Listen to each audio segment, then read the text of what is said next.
Bonsoir, votre rendez-vous quotidien, on vous répond. Aujourd'hui, nous allons nous intéresser à l'apnée du sommeil. Une personne sur 10 souffre de ce syndrome. Quels sont les signes, quels sont les risques? Éléments de réponse dans quelques secondes. Après avoir scanné le QR code que vous voyez à l'antenne, vous le scannez, vous posez votre question sur des thèmes qui vous concernent. Nous y répondrons dans les prochaines émissions. Mais pour le moment, je reçois mon invité, le professeur Marc Labrousse. Bonsoir.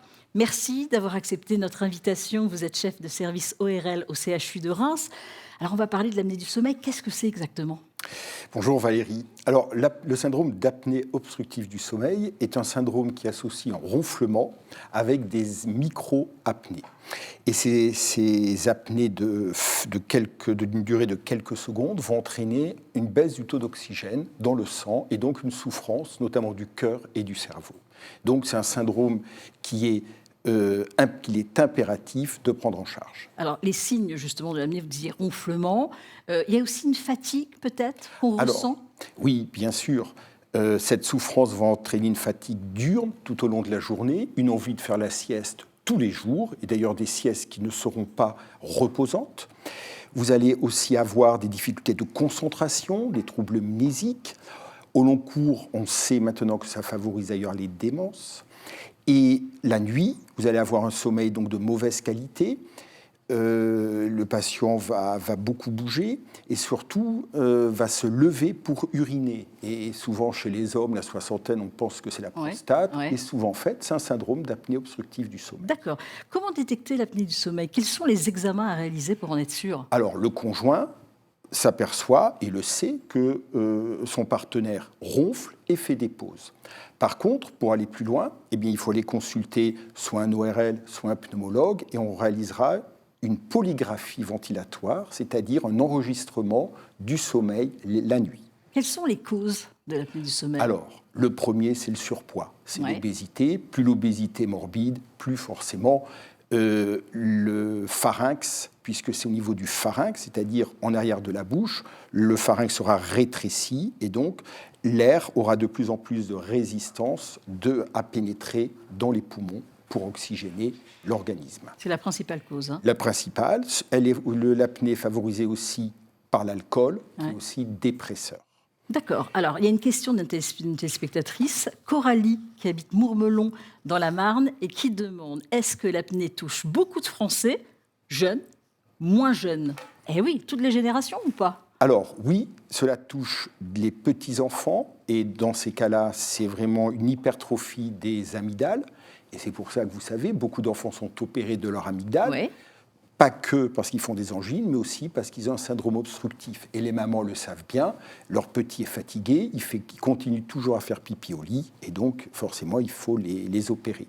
Et autrement, on sait que statistiquement, à peu près 10%, ça va toucher 10% de la population mondiale. Et cela accompagne l'obésité aussi qui augmente en incidence.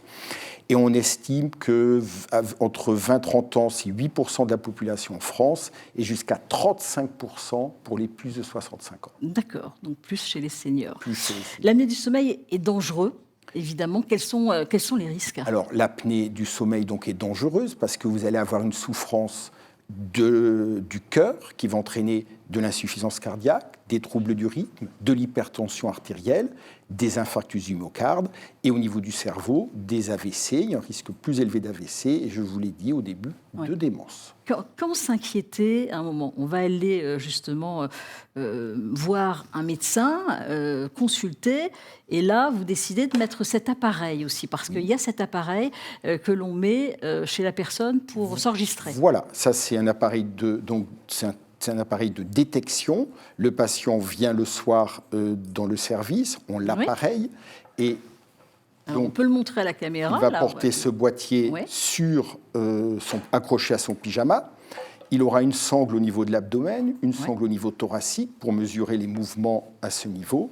Et enfin, le soir, il se branchera seul, c'est facile à faire, il mettra son index dans cet appareil pour mesurer la saturation d'oxygène du sang. C'est ce qui est très intéressant. Et ça, c'est à garder une nuit pour détecter. Une nuit, exactement. Voilà. Mais après, quels sont les traitements? Il y a des appareils aussi qu'on garde on pose le toute la vie. diagnostic. Voilà, on pose le diagnostic et le traitement de base, c'est un appareil de ventilation à pression positive. Maintenant, ils sont de petite taille. Tous les soirs, le patient doit positionner un masque et l'appareil va le forcer en quelque sorte à respirer. Le résultat, en moins de 48 heures, le sommeil est transformé et les patients le disent bien. Vous avez changé ma vie, docteur. Mais ça, c'est à garder tout le temps, jusqu'à la fin de sa vie. Tant que les causes est là, il faut la continuer. Alors, ça se guérit ou pas? Ça se guérit. Eh bien, si par exemple les patients maigrissent, ça se guérit. Moins d'alcool. Moins d'alcool, une hygiène de vie meilleure. Est-ce que l'appareil, justement, pour mieux respirer, mieux dormir, cet appareil est fourni par qui? Est-ce qu'il est payant? Tout est pris en charge par la sécurité sociale. On estime qu'il y a 1,8 million de Français qui sont appareillés. C'est un prestataire, comme il en existe pour l'oxygène à domicile. Souvent, ils font les deux métiers. Ils viennent au domicile du patient, ils lui montrent comment utiliser ce qu'on appelle la CPAP, donc l'appareil à ventilation positive, et il y a un contrôle puisqu'il y a une puce dans l'appareil et on sait si le patient l'utilise ou pas.